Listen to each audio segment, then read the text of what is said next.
नमस्कार. निवेदक विठ्ठल पवार या माझ्या यूट्यूब चॅनेलमध्ये आपल्या सर्वांचं सहर्ष स्वागत करत आहे.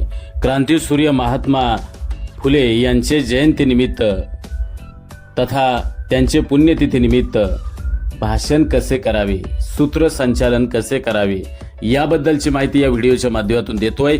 निवेदक विठ्ठल पवार या यूट्यूब चॅनलवर जर आपण नवीन असाल तर माझ्या यूट्यूब चॅनलला सबस्क्राईब करायला विसरू नका. सन्माननीय अध्यक्ष महोदय, आदरणीय शिक्षक वर्ग आणि प्रिय मित्रांनो, आज आपण येथे एका महान व्यक्तिमत्वाच्या पुण्यतिथीनिमित्त किंवा जयंतीनिमित्त जमलो आहोत. क्रांतीसूर्य महात्मा ज्योतिबा फुले ज्यांनी आपल्या विचारांनी आणि कार्यांनी भारतीय समाजाला एक नवीन दिशा दिली. महात्मा ज्योतिबा फुले यांचा जन्म 11 एप्रिल 1827 रोजी महाराष्ट्रातील सातारा जिल्ह्यात झाला. ते केवळ समाज सुधारक नव्हते, तर ते एक शिक्षण तज्ञ, लेखक आणि शेतकऱ्यांचे खरे हितचिंतक होते. त्यांनी संपूर्ण आयुष्य जातीय विषमता, अज्ञान, अंधश्रद्धा आणि स्त्री शिक्षणाच्या अभावाविरुद्ध संघर्ष केला. त्यांच्या कार्याची सुरुवात स्त्री शिक्षण आणि विधवा पुनर्विवाहासाठी झाली.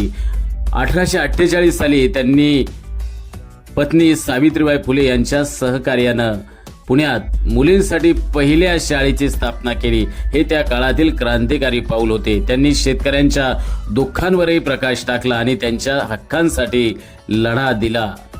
महात्मा फुलेंनी आपल्या विचारधारेतून सांगितलं की समाजात समानता असायला हवी. त्यांनी अस्पृश्यता, जातीयता आणि अंधश्रद्धा विरोधात प्रखर आवाज उठवला. त्यांची गुलामगिरी ही कादंबरी समाजातील शोषण आणि अन्यायाविरुद्धचा आवाज होती. आज महात्मा ज्योतिबा फुले यांच्या पुण्यतिथीच्या तथा जयंतीच्या दिवशी आपण त्यांचे कार्य आणि त्यांच्या विचारांचं स्मरण करूया आणि त्यांचे आदर्श आपल्या जीवनात रुजवण्याचा संकल्प आजच्या या दिवशी आपण करूया. समाजात शिक्षण, समानता आणि न्याय यांची खऱ्या अर्थाने रुजवात करणं हेच त्यांना खरी आदरांजली, हेच त्यांना खरी श्रद्धांजली आणि हेच त्यांना खरं विनम्र अभिवादन ठरेल. आपल्या सगळ्यांनी त्यांच्या शिकवणुकीचा आदर करत समाजाला उज्ज्वल दिशा देण्यासाठी योगदान दिले पाहिजे.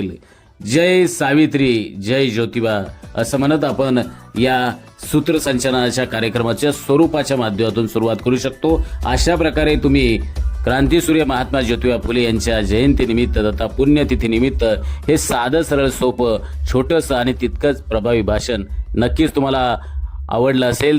आमच्या चॅनलवर नवीन असाल तर सबस्क्राईब बटनावर क्लिक करा आणि बेल आयकॉन प्रेस करा.